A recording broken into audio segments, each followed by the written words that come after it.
Hi there, my name's Armand, and this next hour and a half or so is a conversation with my good friend Sebastian. We cover topics such as the tie between suffering and joy, the Founders Podcast, shout out David Senra, the good and bad of Buddhism, hardware and artificial intelligence, the trade off between craft and speed when building something, and much, much more. And all this is happening while we're cooking chicken tikka masala, so enjoy all that. Oh, and there is some background music, so sorry if it distracts you, but it's good stuff.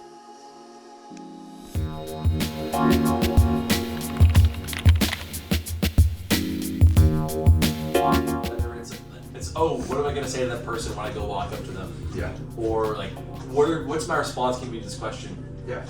I do it because I want it to come out good, but then it's never as good as off the dome. It's never as relaxed as off the dome. Yes and no. I agree that over preparation can lead you astray. It's funny. Yesterday I was just talking about Taoism to some dude in the Idea Lab, right? You know Taoism? I'm vaguely. I should know more based on what I've read, but yeah, that's fine. It's. You ever listen to Alan Watts? yes. And he's all like, the harder you try, the further you get, right? Some shit like that. Some Exactly. variant of that.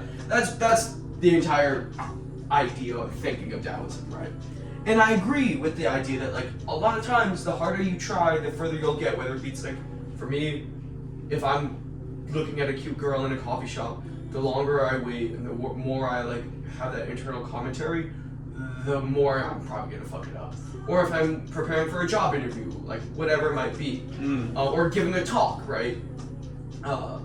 So yeah, I agree with that. But,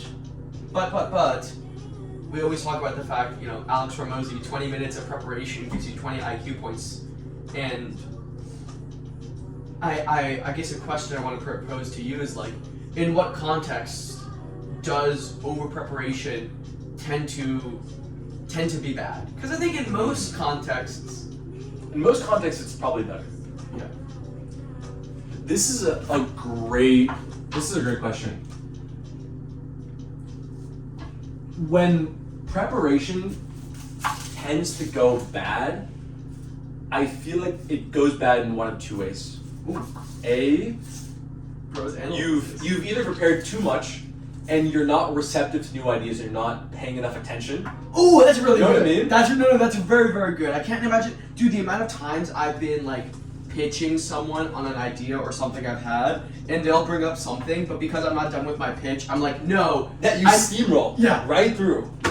The classic example is you're trying to make a podcast and you have your questions, and then as soon as they answer question 1, you move on to question 2. Like, dude, fuck your questions, bro. Your questions don't matter. Dude, do you know how many times, like, I like to listen to a lot of the same podcasts, right? Like things like the Tim Ferriss Show, or like, I used to listen to Modern Wisdom a lot, or I listen sometimes to like Rick Rubin's podcast. Like, there's a variety, and like a lot of those podcasts tend to attract the same guests, right? And you'll see someone is running the podcast gauntlet, right? They're on Andrew Huberman and Joe Rogan and Rick Rubin and all these like and whatever. And they're just like doing the gauntlet of podcasts because they have a new book coming out, a new course coming out, and I don't blame them for having the same talk or the same spiel or same whatever. Because if I was in their position, I would probably do the same, right? But man, I don't really like those podcasts because I listen to one, and now suddenly 6 other podcasts. I'm not going to listen to this person because it's kind of the same shit, right? Anyways, though, I should completely interrupt you. Over preparation. So one context is one problem is like you're not receptive to new ideas. Problem 2 is you don't alleviate the underlying fear. And so when you're in these interactions, your brain is still all gummed up because, how would I put it? A good analogy would be when you're public speaking and people tell you, oh, don't wring your hands together, don't do all this self-shooting behavior. You think it's going to make you feel better, but there are times when it cues you to feel worse.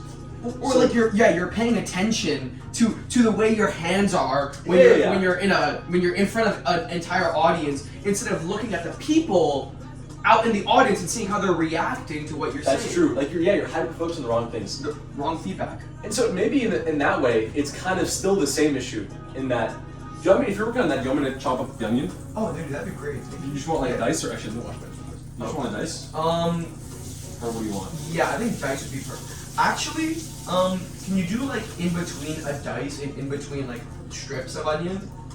Okay, here might be. Can you quarter it? So quarter the onion, and then cut that quarter into, and then dice that quarter. Ooh, question: do you want quarters or eighths? Eighths. Oh, okay, eighths. You want eighths? Oh, I see. You still want like little chunks. Okay, I know exactly what the fuck you're talking about. Yes, Yeah. I think because we're gonna actually blend it later, so you don't. Oh, really so it have doesn't to- really matter. It doesn't really matter. So I just completely lied to you. I apologize. I saw, bro. This is a mean looking stick blender, bro. Dude, it's Jack's stick blender, so that's all it is. Anyways, though, was there an instance recently where over preparation has yielded bad results for you? Instance recently. That's off the dome.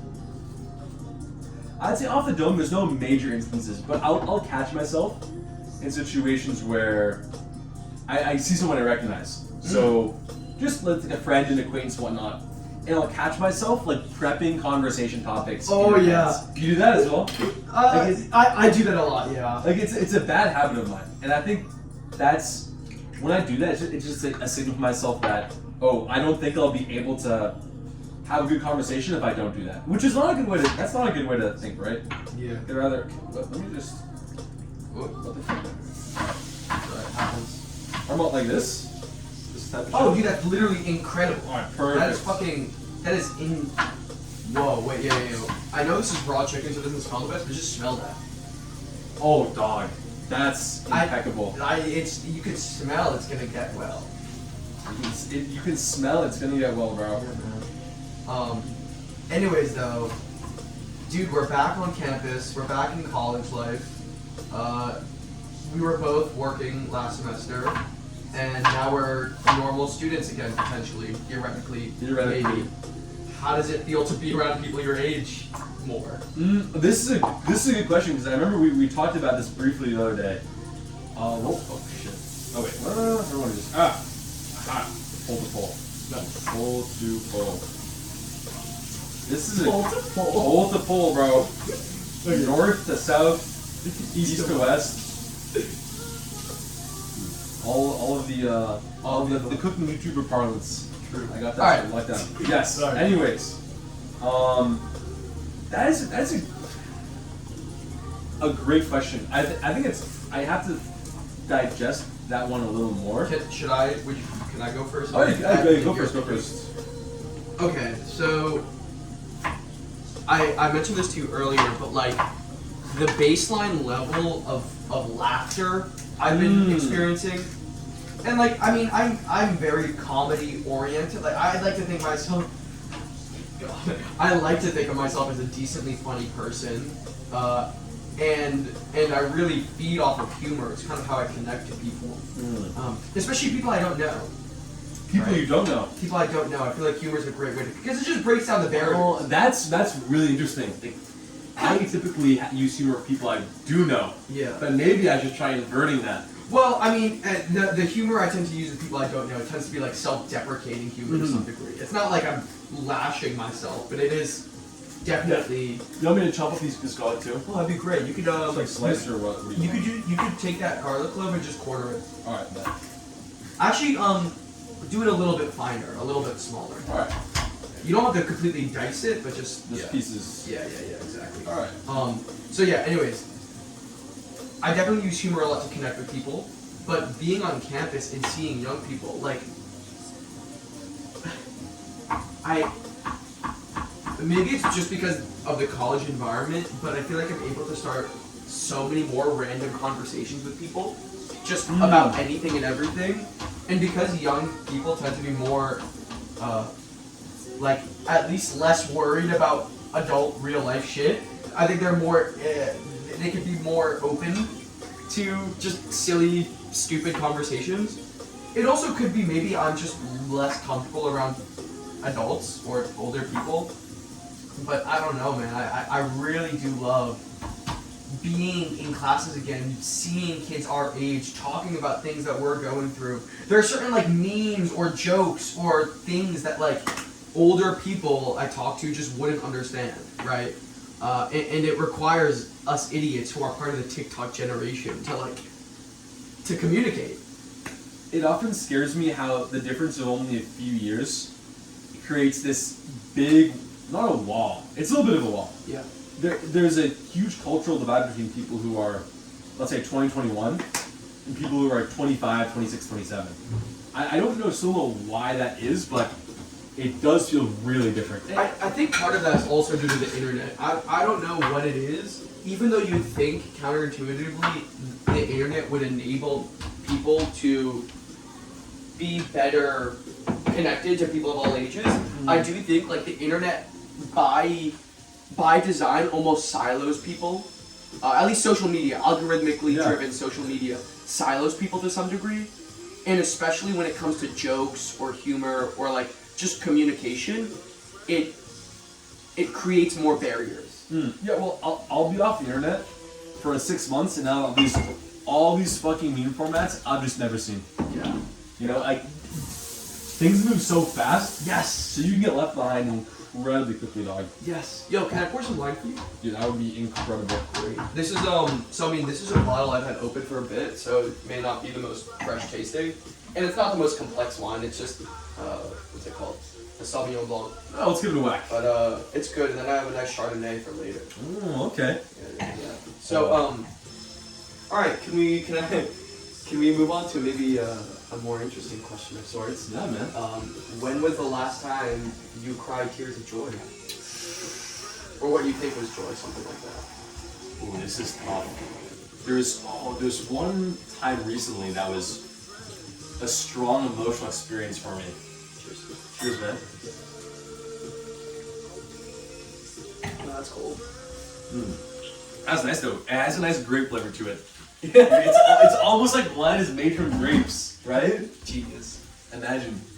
Thank you for chopping this up. Alright, so sorry, tears of joy, recently. Tears of joy.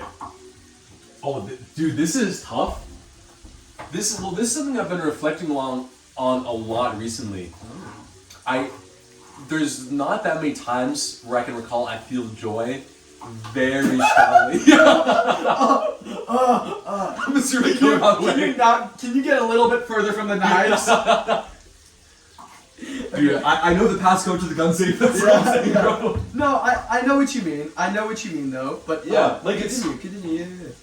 I think I experience joy in a lot of very simple things, such as I just went to this great Italian restaurant in the North End today, and I saw my friends. Like, oh, this is joy, but this is not like I'm fucking crying tears of joy. It's not euphoric. It's not like super intense. Yeah, if I think about the last time I was strongly emotional about something in general, though, I'm really trying to recall what this is, because there was a time recently. This was either listening to the story of someone's life and the tribulations they went through. This might have been a podcast about the founder of Hyundai. Oh, the founders! Podcast, dude! I've been this shit. I'm a Senra enthusiast. I am a David Senra fucking he's so good. He is goated. He is single-handed. Like, I'm not gonna lie. I think my mind has been shaped by Tim Ferriss and David Senra the most out of anyone else, right? Like, your spiritual fathers. No, legitimately, dude. The fact that Senra is able to put so much information, high quality, and make it exciting too, is incredible. And I don't know if you've ever listened to any of the older episodes, like episode 52 or episode 100. It's completely different. He's on episode 360 something right now. So the seeing the progress, because and I love David Senra, so I hope this isn't shitting on him in any degree. But maybe you listen to episode 40 and he's like, the information is good, but there's not as much emotion. Yeah, the narrative is not as strong. The narrative isn't as strong. There's a lot more jumping around. There's maybe a lot more ums and ifs and buts and just less confidence in his voice. And then seeing it now on 360 when he's yelling into the mic because he's so excited, it's amazing. And yes, the Hyundai episode, continue. Sorry. So it might have been during that, but honestly, I don't have a good answer for you. Yeah. What I will say though, is to give you something interesting to munch on, is one thing I have been thinking about is when it comes to experience joy, what you derive joy meaning from is what you put yourself into, what you sacrifice of yourself into. So what I mean by that is, I'm following. you know, if you don't invest of yourself into other people, other organizations, other things outside yourself, then you're cueing to yourself that none of these things have meaning. Like, if all you do is focus on yourself, like, how are you supposed to feel joy? This is something I rub up against with Buddhism quite often. Tell me more. Because Buddhism, and I think Stoicism to a degree, and actually one of the questions that I have is Oh. what does Stoicism Dude, get the wrong? layup. Look at that. What? I have trouble with this one in the context of Buddhism, because Buddhism is like all about detachment, right? It's about not letting things perturb you that are, Stoicism would say, outside of your control. The Buddha would say, like, just don't let things control you. I don't know. And I can understand why they would say that, because of course you don't want things like to completely mess you up. You don't want someone's death to completely fuck you up, even though it probably will. You don't want the fact that you went outside and it was really cold and windy to mess up your entire day. You don't want the fact that maybe you were walking and your coffee spilled on the ground, and you don't want that to like fuck up your day, right? It makes sense. It makes sense. Don't get attached to these things. And those are tiny, trivial things. There's a lot bigger things like when your friend fucks you over, right? Or someone breaks up with you. Like, that's a bit more serious. So don't get detached. But the problem is, if you don't get attached to things, well, number one, I think the amount of joy you can experience is actually quite less. Like totally the area under the curve of your existence of joy is just massively decreased. You're living less at that point. Yes. And at the same time, something I experienced is when I was super in my Buddhism and meditation and like detach myself from all, Worldly desires. worldly desires and XYZ. physical needs. When I was in that phase of my life, which lasted like 3 to 4 months, I actually found it really hard to relate to people, because I was vibrating at such a high frequency that it was actually like, it was like I couldn't relate to someone else's sadness or suffering. Or I could have compassion for them. You don't understand it. I couldn't understand it. And it was almost like the further I got into, God or whatever, the less human I became, which was interesting. I don't know if that makes sense, but... I mean, I definitely agree with you, man. We have emotions for a reason. They're tools, but that's also, that is our life experience. Imagine if you bought a $40,000 speaker and then they only play white noise. Like, the point is the dynamic range. Yes! Right? Yes! Even if you lived a life where there's more suffering than joy, I think it's still worth it to have that experience. And every piece of pain you have is fine as long as that relates to something good in your life. When you lose a loved one, that pain is okay because that means you love them. Whereas if you don't really care, then what relationship was there? You didn't put anything into that relationship. Yeah. Maybe it's picking what to care about. Is this kind of the the sort of lesson? Yeah, which is in some ways like a very easy thing to say. I don't know how the Buddha never figured this out. This is like the rational. But that seems to me to be, man. Because so many people, they get bothered over the wrong things, where they'll be cooking a meal and then something gets fucked up and people get pissed. Which I would understand it to some degree, but maybe that's what comes back to having your priorities in order. Do you mind washing the rice? I got you, bro. I think it's right there. This? Exmati, yeah. Can you How much of this do you want? you see the scale to your left? Yes. Food scale. I guess measure out like I'm thinking 200 grams. 200 G's. That makes 100 grams of rice. Each of us have 200. That's 300 calories, I think. Beautiful. I don't know how calorie counting you are, but No, I'm chill. yeah, I'm chilling. Not for You could just use the This? the little the black thing. Oh, is this the rice cooker? Yes, that's the rice cooker. It's small. It's a small guy. Oh, all right. But he, It's not how big it is, bro. It's the motion of the ocean. It's the motion of the rice cooker, man. So 200 G's. G's. Yeah, 200 G's. Okay, what? Actually, I'll wait a second, and then I'll ask the question. I'll let you focus for a minute. Focus is a blessing, man. We can enjoy the silence for a second. Listen to sizzle music. I love cooking. It's so fun. Ideal flow state. It doesn't have to be exact. Yeah. Oh wow, that's pretty exact, dude. Is there a lid over here? No. A lid? A light. Oh, a light. Yeah. If not, that's fine. Do you need more light? I used to be nice to just figure out when the water's running clear, but that's all good. Thank you, bro. I'm trying to be aesthetic, okay? Dude, you have 3 days to make your TikTok videos, bro. Yeah, true. Fuck. This is weird. What is something that you are choosing to give a shit about these days that maybe a year ago, 2 years ago, 3 years ago, whatever it might be, that you wouldn't have given as much of a shit about? And I'm gonna limit the choices. Ooh, interesting. Because I think people tend to say the same things, and by that I mean I'm people. I tend to say the same things like, oh, I value my friends more this time. It's like it's a true answer, but not interesting. Yeah. Or I value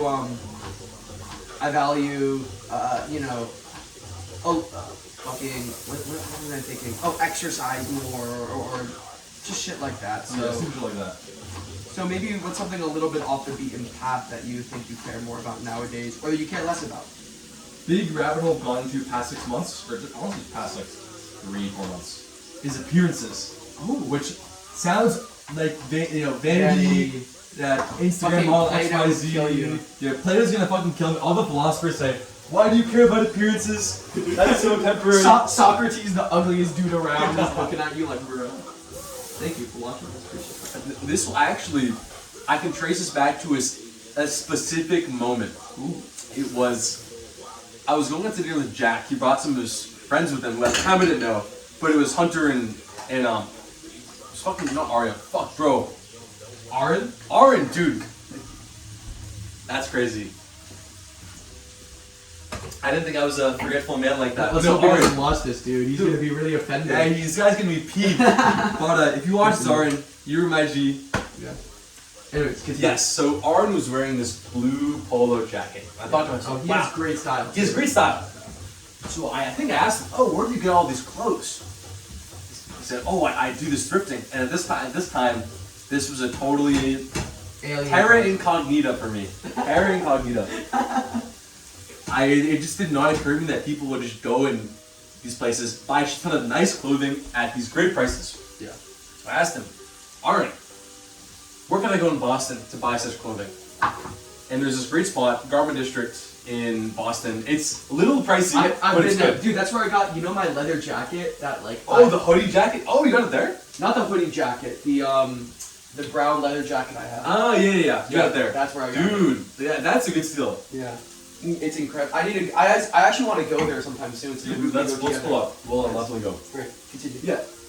Conveniently, this was a 10-minute walk from my co-op. Great. So there were so many days where I'd leave work, walk down, drop like $60 on like 5 or 4 items. Great. And I just went down this fucking fashion, just a drip rabbit hole where I don't think I'm an insanely well-dressed person, but I'm way better dressed than I used to be. Yes. And it's crazy how little effort you have to put in before people start noticing what you wear. Yes. Most people they dress so average, and it's not ugly, but one good article of clothing would set you so differently, set you apart from most people. Absolutely. And it's so fun to put together nice outfits. Yes. I'll say that. And I'll look back at what I wore even 6 months ago. I think like, fuck, how did I let myself look like this? You know? Do you get excited about like when you look? Do you ever look at an outfit and before you even have it on, before you whatever, you just look at it, you're like, yes. With 99% of the things I get, it's an instinctual. Yeah. I know. Yes. Like let this denim Especially jacket. with, okay, I think especially with thrifting, because there's so much stuff, it's very There's so much easy stuff. to get overwhelmed, Yeah. and also very easy to get excited about everything and be in between. You could There's be a lot like, of in-betweens. A lot of in-betweens. You could be like, this is okay. It doesn't fit that well. It looks all right, but I probably won't find something like this at this price. There's so many like decisions in your head, right? It gets so overwhelming. There's times where I'll look at half the store and I'll just tell myself, fuck. My brain is fried. I cannot make more decisions. Let me just leave. Because Yes. it's easy to get, it's super easy to get overwhelmed. I'm just keeping this here because I have to cook the chicken in 2 batches. I'm a big fan of the hell yes or no mentality. Yes. With a lot of the shit I buy. Dude, And I try on everything. Yes. You know, because there's times where you'll buy shit, oh, this is so cool, maybe this fits, and then you try it on, it doesn't fit. So that can really fuck you over. But it's like searching for treasure almost. It's I think what I like about thrifting is that it gives a story to every piece of clothing you own. Where Yeah. it's not the same with just I went to the store. There's actually this funny thing. There's this girl I liked in high school, and I was back home recently, right, for break, and I ended up running into her at a bar, and I was like, I think I low-key manifested it because I was like, dude, it would be so cool if I saw this chick, and maybe we could like. I never acted on my liking for her in high school, but I was like, dude, it'd be so cool if I saw her, bumped into her, and I just asked her out, check how she was doing. And I did bump into her. I was excited to talk to her, and it wasn't that interesting of a conversation. I was like, Worth the crack. It was worth a crack. But she saw my jacket. I was wearing the leather jacket, and she was like, oh my god, that's such a nice jacket. And I was like, I know, right? I love it. And she's like, please don't tell me you thrifted it. Like, please, because so many motherfuckers be saying that. And I'm motherfuckers. People be hating. People be hating, bro. They think I'm gaslight. They think I'm gatekeeping or some shit. No, I ain't gatekeeping. It's just, it's how it is. But yeah, so that was just a little funny story. So anyway, okay. So appearances, fashion, all that stuff. That's something you started to care about. Yes, recently. it's been like such a fun rabbit hole. Yeah. And I never thought I would enjoy it. I thought, fashion is for girls, yada yada yada. Like, limiting beliefs, okay? Yeah. Limiting beliefs. Potentially, what one might say is coping mechanism. It's literally cope. If you look bad, or you think you can look better, then it's like make the changes, bro. Agreed. You know. So I've been enjoying that hella. Other changes I've noticed, I've made. I'd say focus. My life used to be much more hectic. I was part of 2 or 3 clubs. Are you no longer with blockchain? Yeah, no longer with blockchain. So great club, great people. Sorry. Yeah. This is still gonna be like another 30 minutes minimum. Cool. I have some like carrots, of course. I have some pita crackers, which are pretty good, and I have some hummus. Do you want to indulge a little bit? I'm not if you're not, man. I'm not that hungry. I'm also not hungry, so I'm good. Well, also, were you gonna make some raita as well with the cucumber? Or? Oh yeah, that sounds good. I was gonna do like a little salad with the cucumber and a little bit of raita because I have some plain Greek yogurt. Excellent. To cook up. So yes, continue. You're no longer with blockchain. You're doing less club stuff. Yeah. I observed who I was at the end of the spring, and I said, wow, I feel so mediocre on 12 different axes. Let me just strip all these away and let me pick one thing to be 1% at. And what's nice about that now is multiple things. A, I'm good at something, but B, I feel like I have an identity. Where if you're all things to all people, then you're kind of nothing in that way. Like, like for example, I mean, if you agreed and disagreed. Agreed and disagreed. Interesting. Oh, what's happening here? I'm actually very curious. Well, I just So you microwave this. Oh yeah, I just microwaved to steam it. Motherfuckers be out here putting a potato in boiling water for 40 minutes. Dude, you microwave it, you put a paper towel around it, you put some water so it leads it to steam. 4 minutes. Feel how tender this is. Yo! Wait, that's kind of crazy. Are you serious? My mom taught me this. Dude, this is tech. It's tech, dude. Because now potatoes are like so easy. You can make them so easily. You don't have to wait so many years. Yeah, there's this perception that potatoes take like 45 minutes off the dome. This is so easy. It's incredible. Holy fuck, And bro. maybe the texture isn't as good. Maybe it's not the proper French fucking way to do it. But fuck France. I mean, I want to go, and I love French women, and I love French food, and I love French wine, and I love French everything. But fuck France. Yeah, fuck France, bro. I love France, but fuck France. Yeah, I mean, that's why you love it. Yeah. Anyways, sorry. So that's the tech, yes. Microwave your potatoes. Microwave potatoes, man. Unless, I guess, maybe you'll get cancer. Everyone, probably Andrew Huberman is going to call me up and be like, oh, that's how you get cancer. Microwave potatoes gives you GMOs. It genetically modifies. Dude, Part of the DNA. CRISPR in the microwave, bro. CRISPR-Cas9, you'll see Bro, it. let me just microwave the future dishes, you know? Create the fucking next Spider-Man. Anyways, though, as we were talking about, what were you saying? Focus. Focus. Yes, focus. Okay, so I said agreed and disagreed, but that's for another time. What I want to focus on, is so now you're a bit more focused in how you allocate your time. Mm-hmm. Do you ever get bored of the things you're working on now, and want to switch to a different project or something? That's a great question. That's actually a great question. And funnily enough, you think the answer is yes? For me, the answer is no. Great. I love this field so much. Hell yeah. And hey, maybe in 5 years, I'll say, fuck this is so boring. Agreed. And guess what? At that point, I can pick a different focus. Great. Right? But it's easy to get shiny object syndrome when, you know, you have 5 different projects going on, and then when one gets hard, you switch to the other 5. So maybe it never gets boring, but you also never get anywhere with said projects. You know, how are you supposed to gain distinction in any one field if you're not putting more time than other people? Agree. I also, on that topic, I think it depends what field you're in as well. Like, at least for me,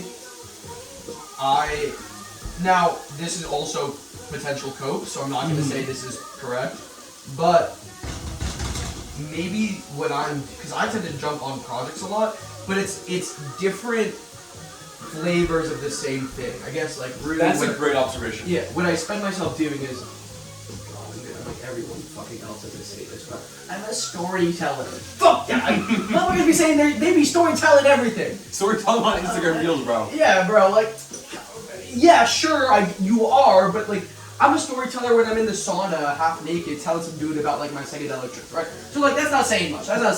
Anyways, like, I guess what I'm doing, though, is story or explaining things. That's really what I've been doing a lot recently, explaining things. But the medium that goes in is different. Sometimes it might be, like, I was writing a blog post earlier about the idea that the order in which you learn things is maybe as important as the things you actually learn. I would love to circle back to that. We could put a pin in Put a it. pin in it. Double down.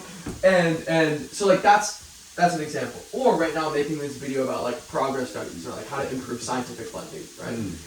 And you could say that's a different subject matter, which I agree with. And maybe I'm not as well versed in it as someone who spent their entire life studying, you know, innovation ecosystems and how the NIH operates. But I think at the end of the day, it's still the same core skill set, which is stories, which is explaining things, which is making ideas digestible that are initially complex or whatever it might be. So I guess I actually am proving your point right here. Yeah, I mean, I 200% agree with you, man. Like, there's so many ways to find variation, even in a small field, or in a single field.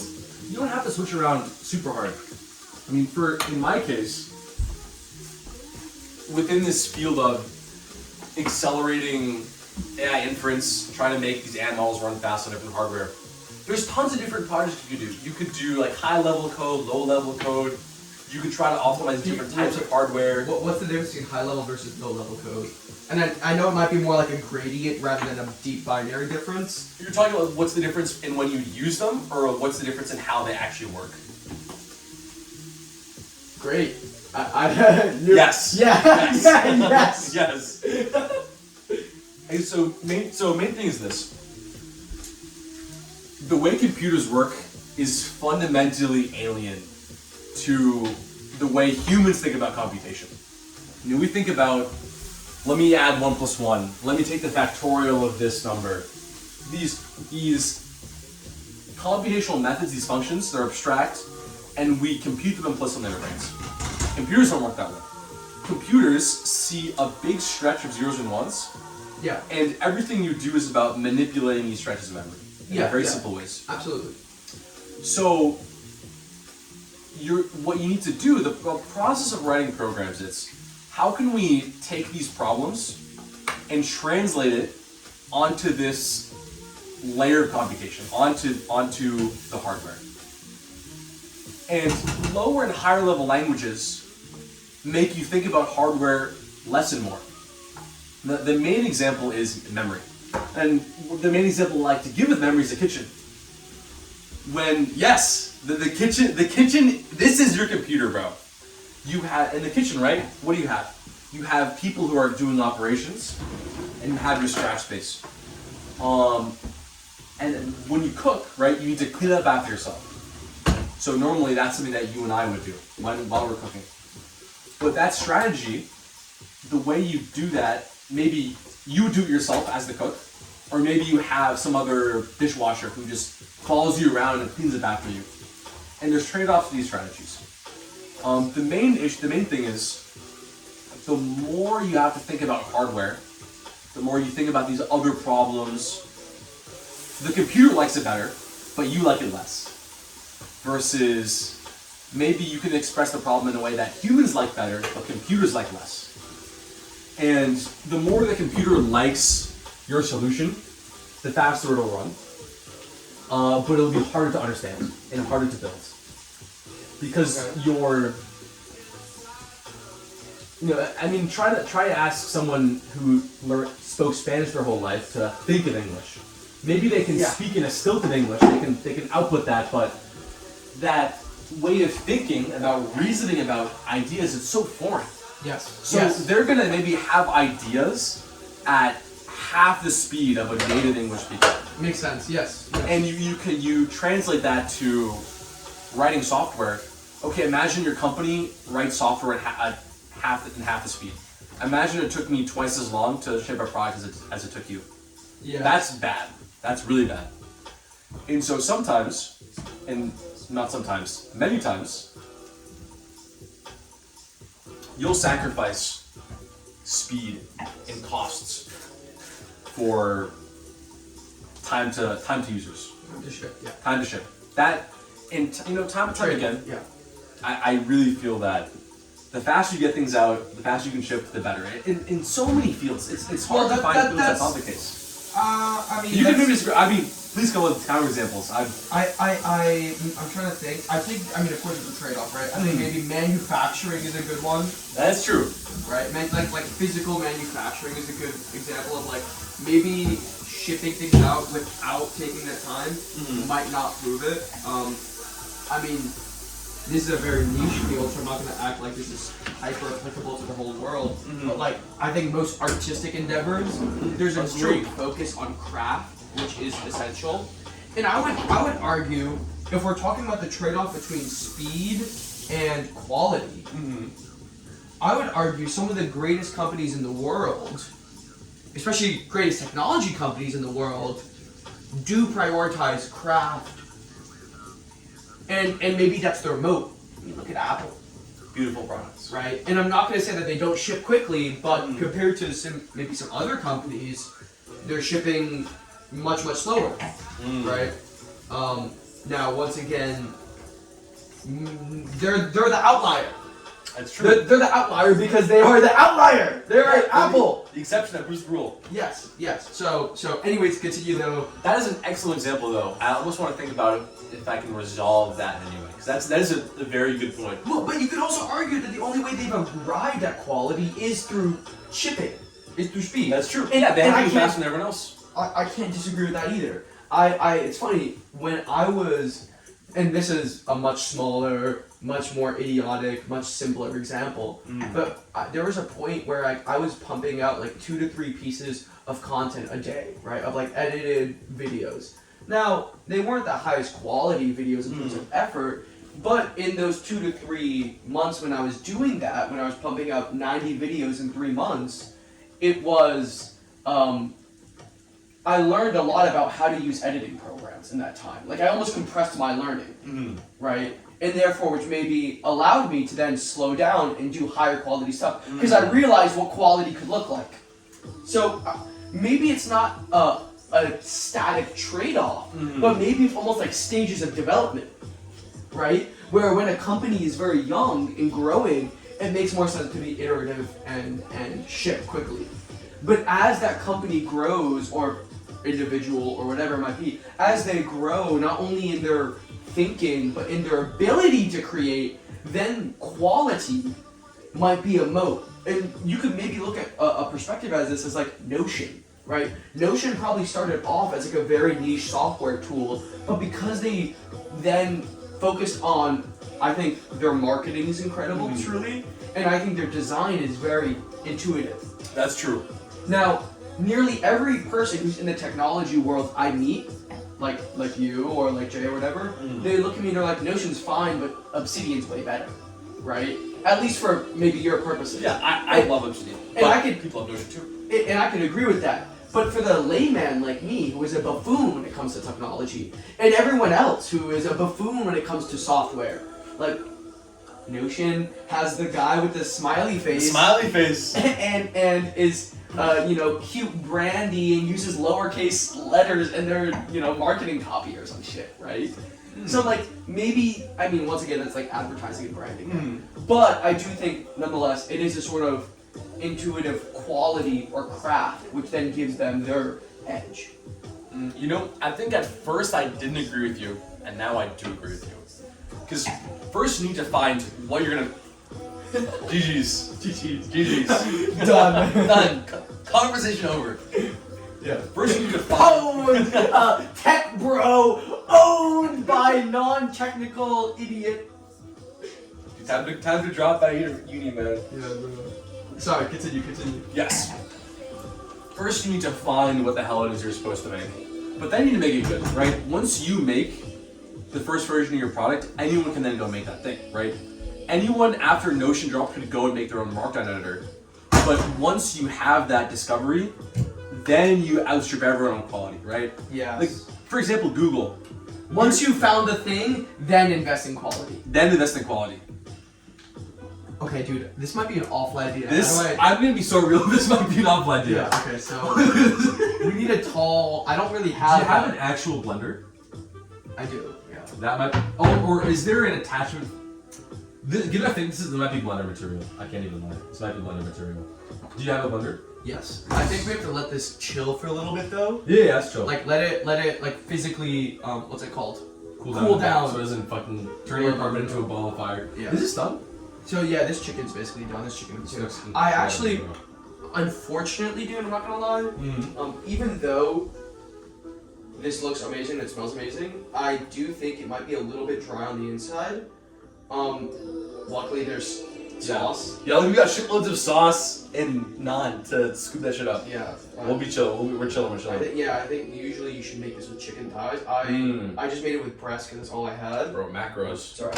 Yeah, macros. Anything else I can do? What are next steps? I guess I'm trying to think. This needs like 10 minutes to just cool down. Is the rice going or? Rice is going. Nice. I'm gonna let this just soak. The naan will literally take 5 minutes. The raita will take 5 minutes. The raita and the salad will take 5 minutes. Honestly, dude, we got some time. Shall we open up this next bottle of wine? Oh, hell yeah, man. It rhymes too! Oh! Look at us. Look at that. Shakespeare end of you. Exactly. Alright. Would you like to unveil it? You unveil it. Alright, let's take a look. Get in there. I love the sound of the paper bag. Oh, La Crema. Cream of the crop. Nice little shard, 2020. California. California, dude. It's on fire. It's on. This wine might be fire, bro. It's looking kind of fire. 2020, dude. Look at that. Nice little shard. Can I open it, or would you like to open it? Up to you. I'll take a whack. Up to you. Do you want? I don't want to No, I got you, bro. Okay, good. Oh, yeah, Some yeah. people don't. Some people don't know, and it's been really awkward when I. All right, how about if I'm gonna try it, and then if I'm doing it wrong, Dude, I trust point you. and make fun of me. No. How about that? Don't worry, I'll always be there to make fun of you. There we go. Good tech. Usually I just say I just fucking open the top and just like you know what's up. It's weird. It's easy at the beginning. You can just Actually, this one. Yeah. There Oh, we look at that. Look at that. Now, phase 2. 40 years of wine making. That's a lot of years. That is a lot of years. I cannot imagine doing anything in 40 years, dog. You can't imagine an AI acceleration for 40 years. Fake Yeah, AI. I'm a faker, bro. Bro, do what you can forever, man. Clearly, you don't listen to founders. I know, dude. I'm a hater. Bro. Yeah, I'm gonna be out here, 5. Nice. Nice. Look at you. That sound. Alright, sir. You pour. Alright. The man who opens deals. That's what they say. That is what they say. I think so. It's a fair statement. Wow, look Look at at that. this. Very golden colored. Oh. This is great, dude. Man, boy, you poured a little too much into me. That's good. Oh, there we go. Yeah. Even the scales, man. Beautiful. Wow. Do you want to? I think we'll give it a minute. I don't know if I don't think you're supposed to give white wine time, but like the fridge is very cold, so I'm kind of inclined. It is pretty chilly. Probably. Just a second or two. Patience is a virtue, right? Yeah. Dude, I can lean back in these chairs now. Right? These are nice Incredible. chairs, dude. Incredible. Alright, so as we were talking about quality and Yeah. sort of your thoughts on quality. Yeah, I guess quality becomes a moat. I think this quality becomes a moat. And then one thing I want to talk about is there's different types of speed. So first observation is all of the technical details behind Google's original search engine. Yes. That's all public. You can implement that yourself. Absolutely. But by the time you do, Google has totally outstripped you because their search engine is orders of magnitude better than what anyone could create. Absolutely. So on one hand, there's the discovering the original product, but then you need to work like how to outstrip your competition. And that's where the second type of speed comes in, which is there's speed in innovating with the customer, and then the speed of improving yourself and your craft. Yeah. So Speed of innovating with the customer and the speed of innovating on yourself. hello there. Hello. Are you guys still recording? Yeah. You want to say hi? Hello. That's Jack. Would you like a glass of wine? Okay. Welcome. How's it going today? Good. Can I join you guys? Absolutely. Ooh. Good. Oh, wait. Ooh. Let's see. Let's Clink. peep. Sorry, I didn't even have my first sip with you. I apologize. What kind of seasoning did you use on the chicken? Indian seasoning, so. So Cajun. What? Cajun. What is it called? What? Do you know where Cajun That's a seasoning hate comes crime. Is that Mexican? No. All the spicy stuff. Dude, you made a mistake coming here today. I'm gonna make sure. I'm gonna send this to everyone I know. Make sure they clown I'm you. gonna now. ridicule this guy. It's I did salt, pepper, paprika, cumin, That's not a coriander. video. Cumin. That's That's how what you goodies, bro. Yeah, cumin, coriander, fennel, caraway seeds, turmeric, all that kind of stuff. The whole Dude, I It's spent insane. I spent like $40 on spices, bro. shit. But like it's fine because you use Oh, a yeah, little it's bit, like- right? And like it's whatever, right? But because dude, I came back and there's like salt, pepper, garlic powder, onion powder, and paprika, and I was like, this is good beginning, but I can't stop here. we need the full The collection. full stack. Full stack, Full bro. stack. Full yo. We need the full Full stack. stack. We need the full stack dev, bro. Bro, testosterone, trend, Yeah. all the full stack, bro. Yes. So, do you think you're still at the stage where it's just speed and shipping things rather than quality, or? Where I'm at, Yeah. I guess where I'm at, it's not too much about. I guess shipping also and you. I don't want this to sound demeaning at all. Oh yeah. But I think you're at the stage where like you're part of something rather than you're making Yes. something on your own. That's very correct. I'm trying to get cracked as fast as possible, and so that's maybe where personal speed, I think, is what I'm also talking about. Where that at Your that own point, iteration, your own feedback loop cycle. yeah, and that's just where if you spend 2 hours a day getting good at something, you're gonna smoke someone who only spends 1 hour a day. Yeah. And so there's that kind of speed about being relentless. But then there's external things about how fast can you get something to the customer, which is a combination of the two. I'm really interested. Your the place that you worked, you don't have to give a whole spiel about it, but like, I have this idea of what working at a startup is, an idea informed by fucking entrepreneurship podcasts and too many late nights listening to like My First Million and like Turpentine Media, right? So like, I kind of have this glorified version of what working at a startup is. I want to hear about your personal experience, your expectations or ideas going into working at this place, and maybe how those expectations matched up with reality. Ooh. This is interesting. I'd say my expectations were fairly close to reality. Oh, nice. Main principle I'd say is no rules, no expectations. Yes, no cherished outcomes. What does that mean? Do you know who Elizabeth Gilbert is? This is a good fucking chicken, bro. Yeah, that's what it is. Dude. Yeah, try a piece. It's it's not sauced yet, but yeah, you could try a piece. It's good. Compliments to the chef. Mr. Jumal. So no cherished outcomes is basically, I mean, it's pretty much in the title, right? Like there is no expectation of something that you desire, that you want, like whatever it might be. So, say you're going on a date, say you got an interview. Oh, one thing I will say is that this might let off a bit of steam. So, this is Is it still very steamy? Alright, maybe it's not that steamy hot, but this might be worth considering. How hot is it actually? Put your finger in it. Okay, it's not that hot shit. Yeah, I think it. Okay, maybe you're chill. Maybe you're chill. I think the principle I'm thinking about is a little different in that. Cool. It's what am I getting at? So there's no pre.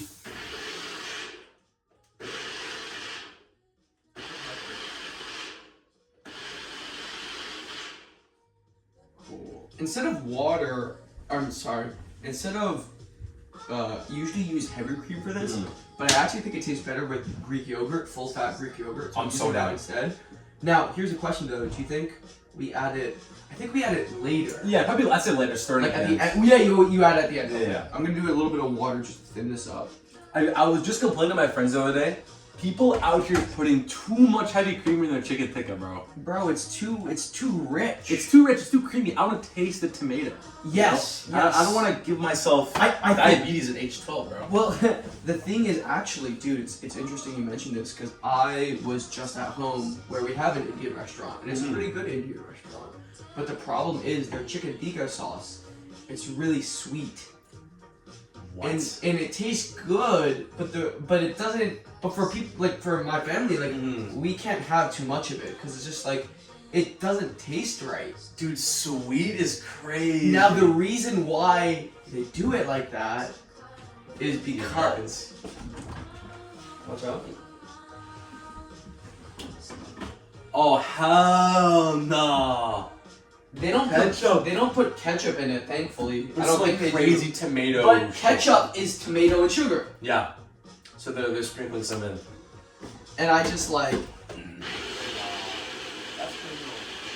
man, I get it. I get the fact that we gotta make money and all that shit. God damn, like if you're gonna do something, do it right. Right? Go all the way, man. So, anyways, you're at the top point in your life where it's more about personal iteration, personal speed, rather than what's it called? Focusing on craft. I also want to know, like, what does craft look like in your domain or your field right now? Because I think I kind of know what craft looks like in my field, but I don't know if that's the same. Like that's very different than what I have no idea what craft would look like in the world of, coding or whatever it is that you're doing. Because like I think what you're doing is coding, but like that's like saying like, oh, what I'm doing is writing, and like, yeah, that's not incorrect, but that's not. like it's not incorrect, but that's not. It doesn't capture the essence. It doesn't say much. Yes, it doesn't say much. Yeah, that's like saying someone writing a research paper is the same as someone writing a poem. Like, it's writing. It's but writing. what kind of writing? And what I'd say is, for me, it comes down to two things. For systems programming, which is implementing things in a very hardware way and efficient way, it comes down to two factors, and only two factors. Speed.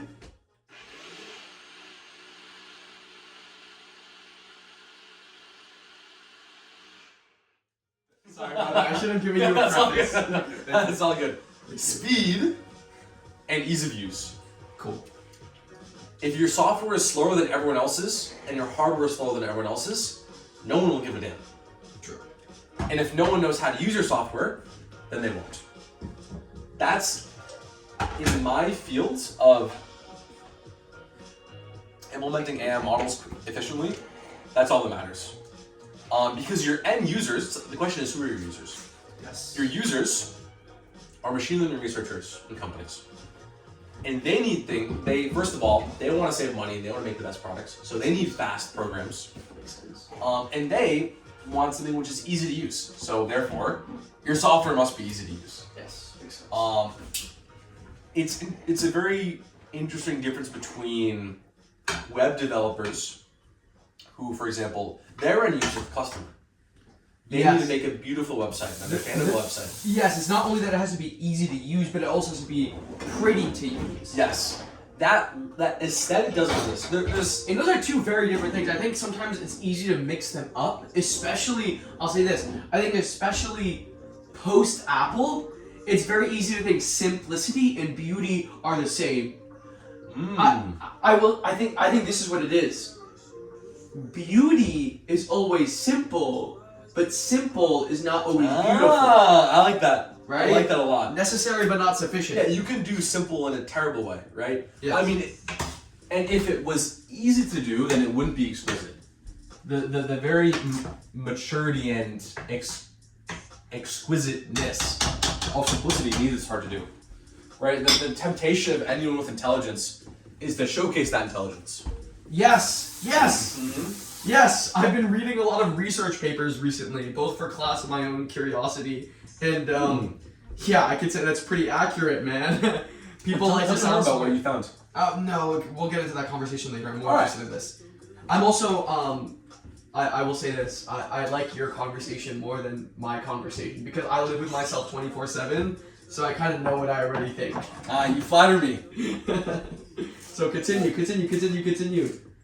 You're talking about building things that are simple for programmers to use, or sorry, simple for machine learning experts and people to use, rather than just building things that are, like, I'm not saying that the things you make aren't beautiful, but simplicity is the priority. It doesn't need to be simple, but it needs to be easy. And the simplicity is a part of that. Simplicity is a part of that. Wait.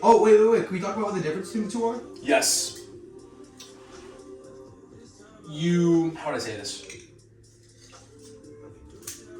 You want things to be plug and play in that. And the main thing I talk about this is NVIDIA. You know, when it comes to machine learning and AI hardware, NVIDIA is the king. And the reason it is ease of use. Trust me, it's not only those two things. It's not only those two things. Those guys are the goats. However, what makes NVIDIA great for machine learning, there's many things. One of those things is the ease of use. And so what does that mean? That means when you plug your NVIDIA GPU into your computer, it works. It means when you try to install the code, they're called drivers, for interfacing with that GPU, there's less steps. It means when you are trying to write code for that GPU, the same code works across different GPUs for the most part. You don't need to worry about this specific version of this library, and then oh wait, this feature only exists on this GPU. Yeah. That exists to some degree. It's much better on NVIDIA. That means that when you follow the instructions, which are simple instructions, things work. There's no crazy indecipherable error because you forgot one teensy detail. Yeah. Things don't fall apart. It's not House of Cards. Things don't fall apart. Things don't fall apart. That's probably what I would summarize it as. On the surface, good and bad ways of making the software look the same, but the difference is that one will work and one will not. That's a pretty big difference. That's a when you big think about fucking software. difference. That's it. Imagine you bought a car, and then every 3 miles the car breaks down, and you have to fix it in a different fucking spot, versus the car just works. But that's such an incredible analogy, dude. Yeah, Like that's a very, very, because it's not only a good analogy in the sense of like, maybe it's not a good analogy structurally, but it's a good analogy emotionally. It's emotionally. It's all about the user experience. It's all about the user experience. In 3 words, shit should work. And if there's some machine learning engineer, they'll probably know I'm skipping on most of the details. And yes, I know I'm probably skipping on most of the details. But at a high level, that's what it comes to.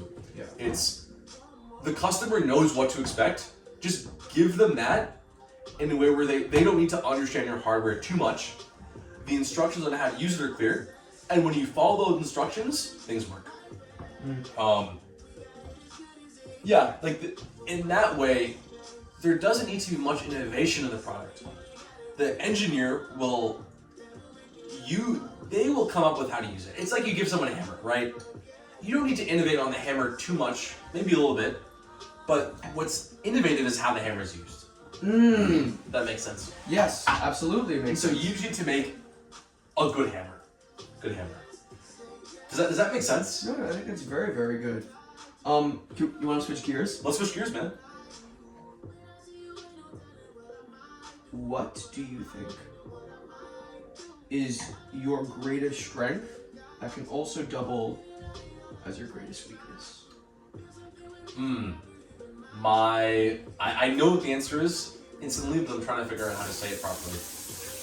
You don't have to figure out how to say it. It's probably if it's like if you're thinking of like cool metaphors or sexy shit, like we can figure that out on the way. You know? All right. It's probably to some degree humility. I never like to think I have the answer, and so I always place a lot of value in what other people are saying. I try to listen to what other people say because I know that they might know things I don't know. That applies. That humility applies in intellectual situations and social situations. But the corollary of that is I never believe in myself as much as I should. And that comes out in a bunch of different ways. Where maybe you're not willing to, in an intellectual discussion, maybe you're not willing to push your point too much. Or someone gives a counter argument, and then you say, okay, that's true, you move on. You don't push your point I too wonder much. if that just happened recently. Perhaps it did. I actually don't know what the fuck you're talking about, but This is super meta. this might have happened like 10 minutes ago. Yeah. Maybe it did. Yeah. Humility. Yeah. And the same in social situations where I give almost too much respect to other people that I don't think about the respect that I deserve. And I'm Can you illustrate that with an example or with it doesn't have to be like a concrete example that happened in your own life, but maybe just an example that you come off at the top of your head. Yes, off the dome. Because I actually think my problem might be overconfidence, and we can get into that in a minute, but I also might be too humble sometimes. And maybe there's overconfidence in the humility. Yeah. I know exactly what the fuck you're talking about. It's a real thing. Anyways though, sorry. Back to humility, over humility maybe. Main example would be I often will not just share details about myself or my experiences unsolicited, and I listen too much to other people. So I think I probably will prop other people up too much, and then also I won't share details about my day, even just to friends, where I'll say, oh, this great thing just happened to me the other day, like I just got this deal, or I don't know. Yeah.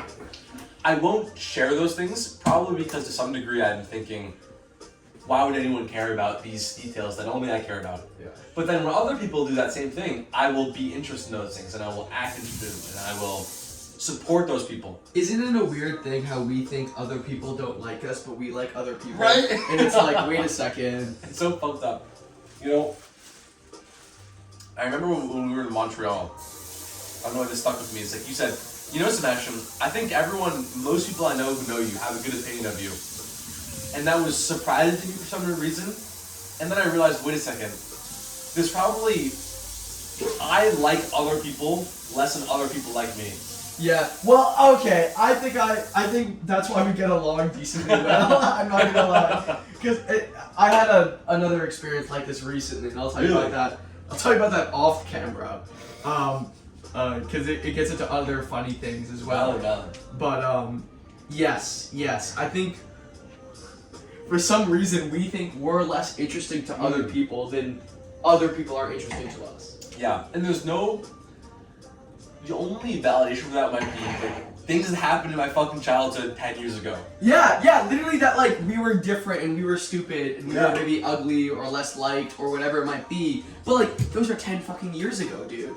And it's so hard to uproot these things because they're not rational beliefs, but they're deep-rooted emotional beliefs. And you can't just affirm your way out of those, right? You can't just say, I am special. I am lovely. You can't. It doesn't work, bro. Man, all the like the astrology bitches are gonna revolt, man. They're gonna revolt, bro. What do you mean I can't just say affirmations in the mirror? Yeah. You know. So my main challenge in the past probably few years is how do I actually develop the evidence and how do I do the things which will make me feel differently about myself. I've been working on that a lot recently. So, for example, today. I mean, it's a constant. I'm not sure if that ever. Maybe that never ends. I think maybe the focus of the subject of focus will change, but the process of having to revisit beliefs over and over again, I don't think that ever changes. That's true. I guess you always have to revisit your beliefs. But, sorry, continue. You said you had a thing recently which illustrated this well, or something like that? Yes, one way in which one thing I did today to try to overcome this was, I was hanging out with some of my great high school friends today, and they were arguing with one another about some like meaningless shit. And normally I would be quiet and not get involved, but what I said today was, guys, I didn't give up my Friday to hear you talk about this shit. Yes. If you don't stop talking about this now, I'm gonna get a little pissed. Yeah. So normally I would never say that. You never put yourself first in that situation. I would never put myself first, and it worked like a charm. And it felt very good to stand up for myself in that way, just to assert that this is not how I want to spend my time. Absolutely, yeah. You don't want to listen to people just complain or bullshit about whatever. Yeah, and that should be a somewhat normal thing. Like you should be able to advocate for yourself in that way. Wow. This is looking fine, bro. Thank you. Shit. We're getting close, man. Oh, the little knob of butter? Absolutely. You need the knob, bro. So, yeah. How did it feel to like, okay, because I think there's something really interesting about thinking in your own mind, like, man, I should say XYZ thing, but then seeing that thing be agreed upon by other people is very validating. Yeah, they weren't like, how could you say that to us? We're not friends. No. They were like, honestly, dude, you're kind of right. Yeah, like they honestly agreed and then we moved on. Like, the human brain will come up with tons of excuses on why not to do some of these things. Yeah. And as you go through life, you realize, like, oh, this is not so bad. You can just do this. I think you could just do things. I think it makes sense why the human brain does that, right? And I think having that perspective why it does is because, right, we're so socially attuned back in the day, and these are just explanations. I don't know if these are real or not, but they're just stories, right? Back in the day when human beings were in fucking tribes all day long, right? Being socially ostracized was literal death. So therefore, there is a greater risk to reward ratio in our mind for not saying this thing that might ostracize us versus saying that thing, right? Yes. There's very limited upside and unlimited downside in the evolutionary sense of the world. Yes. But clearly, we're not living in caveman times, so it's like I think we can speak our mind a bit more. That's true, man. Yeah, and honestly, even these instincts, they all come from adaptations where you feel, for some reason, that you have to suck up to people, and so you do. But you end up just creating the environment which you dislike. Yes! by doing that, right? Ooh! Yeah, man. That's a banger, dude. You end up okay, one of my favorite questions, I think this is from, I listened to this on the Tim Ferriss podcast, and it was from a guy he was interviewing who was like an executive coach, which is a very fancy way of saying a therapist for rich people. He said, how are you complicit in creating the circumstances you wish to escape? That's crazy. Right? And it's not how are you responsible, but how are you complicit? You play a part in your own suffering. I mean, you kind of, in some ways, people don't want to escape, right? Or by worrying about their fears too much, their fear becomes real. Is that kind of where you're getting at?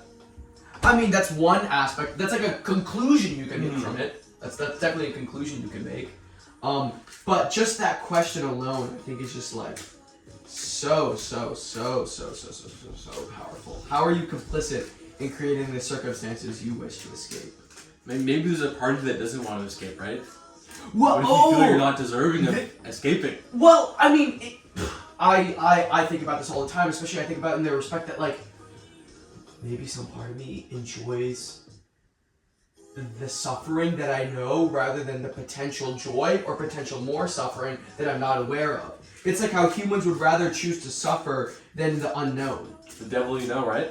Yes! Yes! I think that's what it is, man. That's such, dude, bro was just listening. You know what's so sad? As soon as you said the devil you know, I thought of the Destiny gun. Because I used to play PvP a lot and it was overpowered. Which one was that one, huh? It was a hand cannon, I'm pretty sure. Oh, okay. I think this is familiar. This is coming back to me. Sorry, I just fucking... You know what you gotta do. Yeah. But yes, the devil you know. Yes. Anyways. Yeah, the devil you know, man. People are afraid of change. It's more comfortable to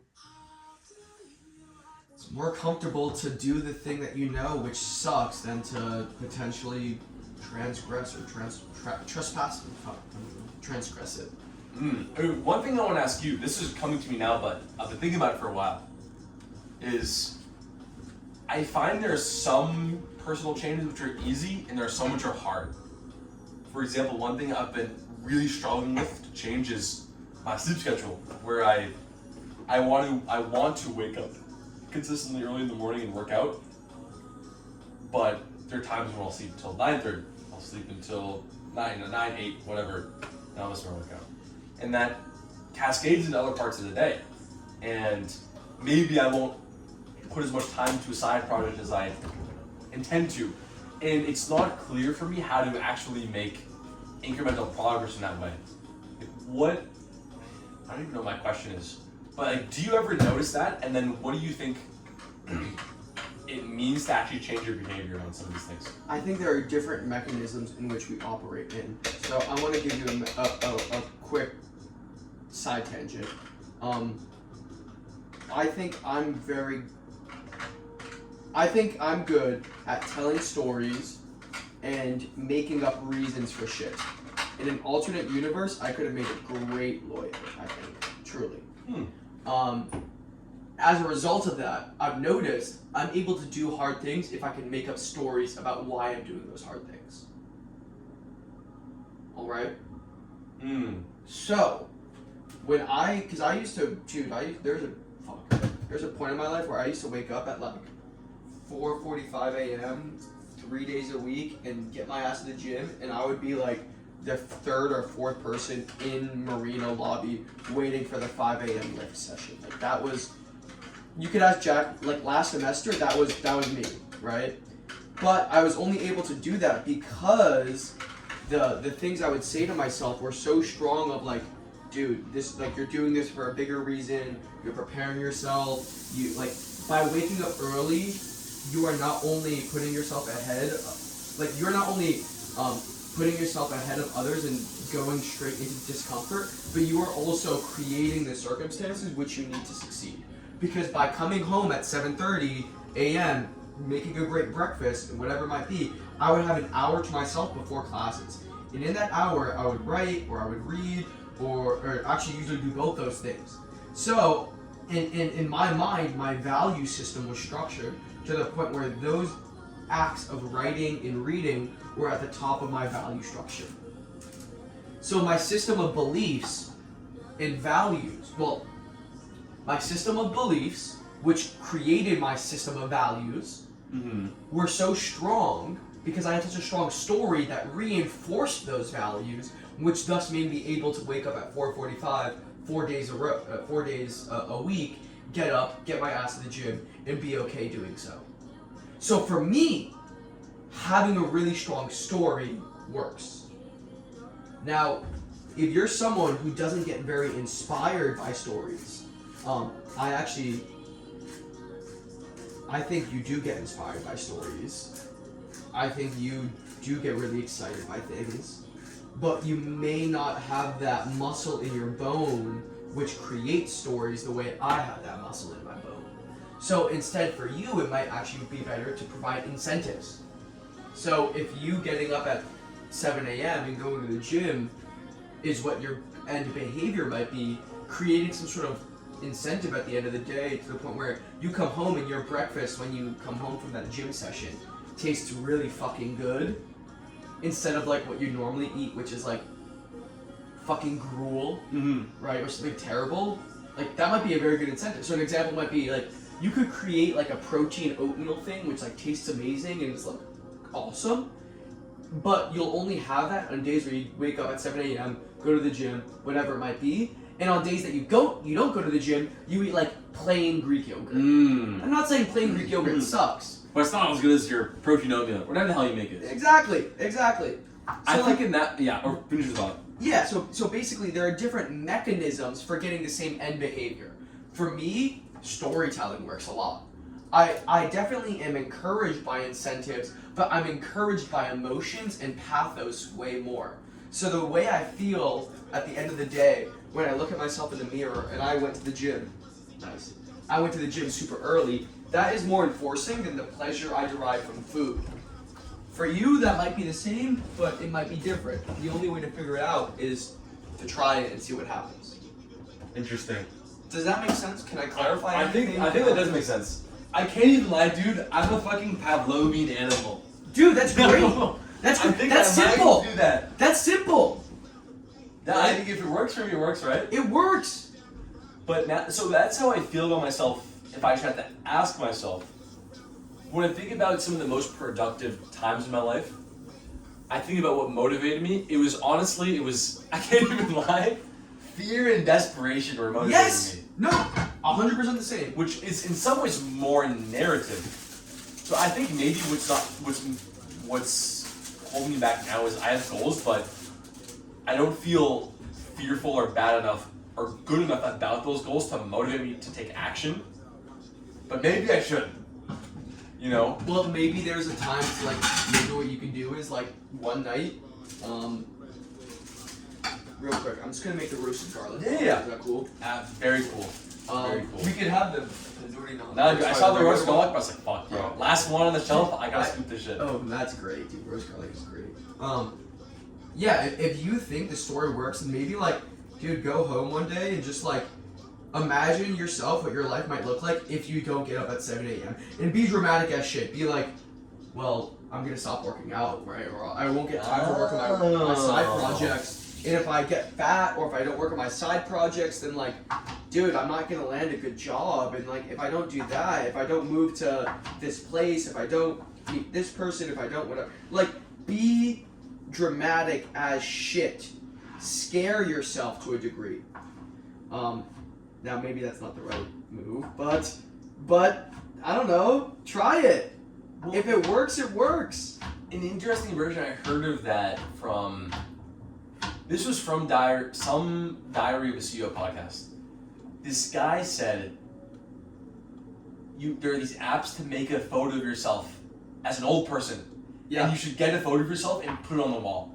But that might also apply to, yourself with a six-pack, yourself in all these different situations. And make it as easy as possible for you to imagine what you look like if you accomplish your goal, or make it as easy as possible for you to think about your future in concrete ways, where most times it's hard to do that. Does that make sense? Absolutely.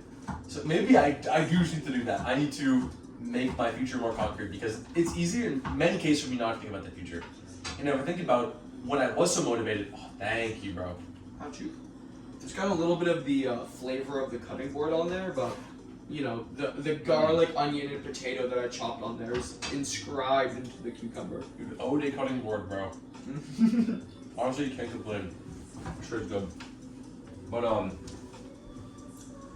you know, when I think about when I was motivated, it was I felt this fear so concretely that if I don't lock in on this now, I'm cooked. Yeah. And I don't feel that now. Maybe I should. Also, I have to say, dude, this incense is incredible. Right? Like, this literally takes me back to my fucking church. I'm so happy to hear that. Like, when... Oh my god, dude. Is it good? I just tasted the sauce to see if it needs anything. Dialed in. It's good. Alright, I'm gonna just add a few more things. But yeah, continue. Yeah, So- this is incredible. That's really interesting that fear motivates you. I'm just saying, the fear really motivates me a lot. Fear is powerful, man. I always say to myself that I want to be motivated more by the positive than the negative. Maybe that's just not who I am. Maybe that's not who you are right now. That's true. It could change. I would like that to change very much. I think it probably will change once we're maybe a bit richer or a bit whatever it might be. Like, maybe fear will not be as great of a motivator, but right now, dude. Yeah, once we're less insecure, yeah, you know, you have to use what you have, right? Yeah, If all you have is fear. you know, every position in business has its advantage, right? And in the same way, every position in life has its advantage. When you're young, I think fear is a much stronger motivator because you haven't experienced the rich life yet. When you start making money, you start being able to afford $10 lavender lattes in the morning. It's a lot harder to justify yourself that if you don't work harder, you'll be poor. Yeah, the argument itself falls apart. But like maybe this is just me. I hope it's not just me. I hope you do this as well. But like when I'm buying groceries, I look at what's on sale, right? I do. Yeah, man, do. I want to steal. Exactly. So maybe that part of you is your benefit right now. That might be your edge in be able to push you forward. Now, will it be able to push you forward for the rest of your life? Probably not. But at least for right now, I think it's quite effective. Have you ever heard of the idea that like the best way to motivate, or there are two ways to motivate a group against a common enemy versus towards something positive? You've heard that, right? So, I agree that motivating a group against a common enemy is good, but it could be effective. It can be effective in the short term, because in the long term, your enemy will change, right?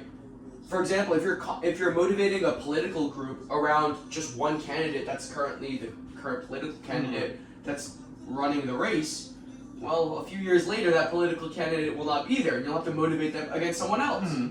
So, if you want long-term movements, you have to motivate people around a narrative, a positive narrative. But in the short term, when you motivate people around a negative narrative, good things happen. That's right? true. You could make a lot of progress quickly. So I think the same can be said on the individual level, where motivating yourself towards love and positivity is, of course, the goal at the end of the day. But maybe in the right now, when we're 20 to 24, and we don't have a lot of money, and we don't have a lot of stability, maybe motivating ourselves around fear, That's all we have. anxiety, that's our edge. We have nothing to stand on, right? We're Yes. just young people. Yes, exactly. Oh, I definitely do agree with you that there is good in the positive, and if you are only motivated by negativity, then you're just gonna fizzle yourself out Yes. over the long run. Yes, absolutely. And it's also just, I think, a less fulfilling life lived. Agreed. If you're so consumed by that, I was listening to what the fuck is the founder's guy named Derek something rather Derek whatever. What's his name? Derek Sivers? Derek Sivers. Or not Derek Sivers. The founder's podcast. Oh, David Senra. David Senra. He was talking about William Shockley. Oh, dude, I read a biography, not about William Shockley, but about The Innovators, which by Walter Isaacson, which is all about how the computer age was birthed from like the initial mathematics to Google, Oh, and William okay. Shockley was a huge part Yeah. of it, specifically as an edge case study in what failure looked like. Not because he was a failure, but rather because he was a really bad person to work with. He was. So you can then tell me more about this. But my impression of this guy was, he was just deeply insecure, cannot keep it together. Like what is your impression after reading this He book? wanted credit more than he wanted like growth or progress. Oof.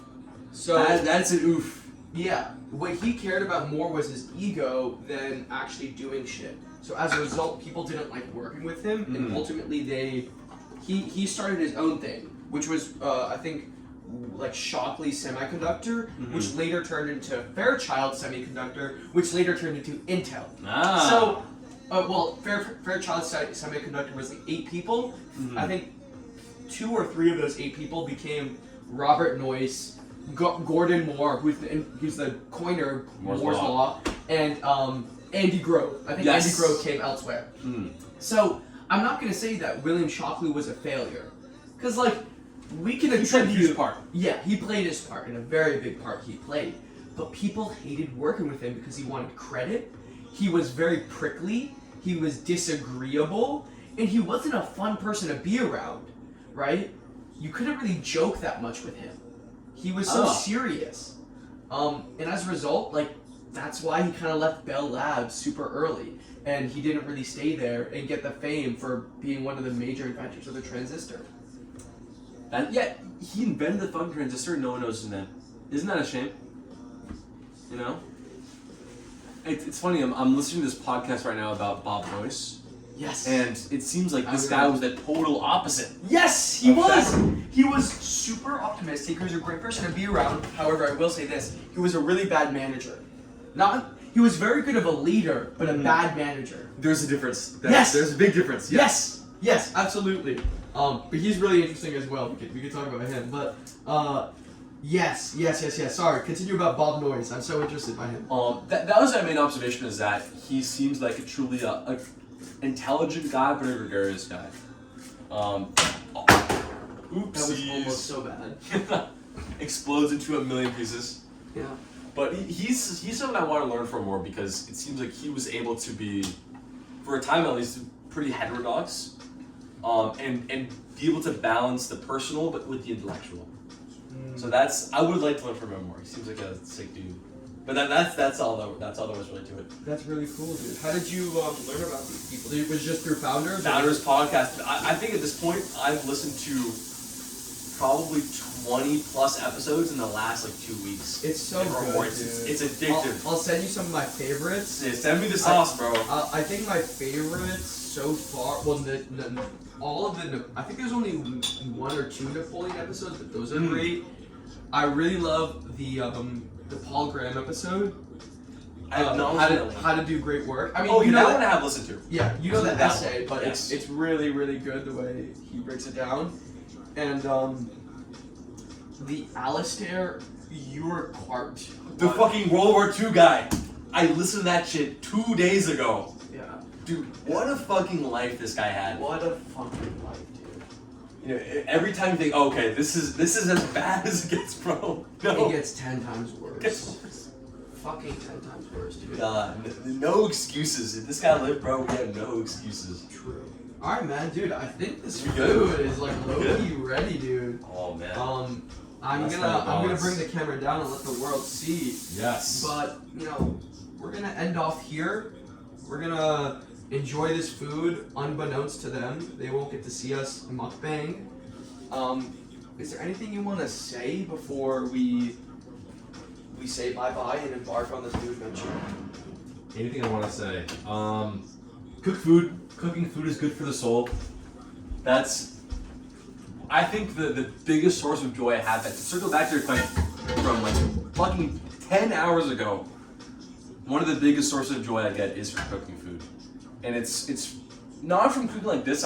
Maybe I should do this more, this casual, relaxed style of cooking. Normally when I cook, I'm in a huge flow state. Yeah. I don't like talking to people, Same. but cooking in general is such a source of joy, so I hope more people can have that. Yeah, So that's a little Yeah, thanks for making Thank us you happen, so man. much for joining me on this conversation. Yes, this was incredible, man. Appreciate Very it. incredible. Man. Yeah, Good talk. good talk. Bye. Bye. Bye.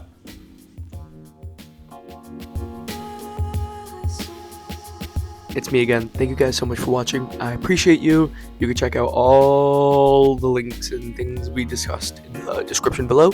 And of course, stop waiting, start doing, and be a little fucking nicer to yourself. Mwah.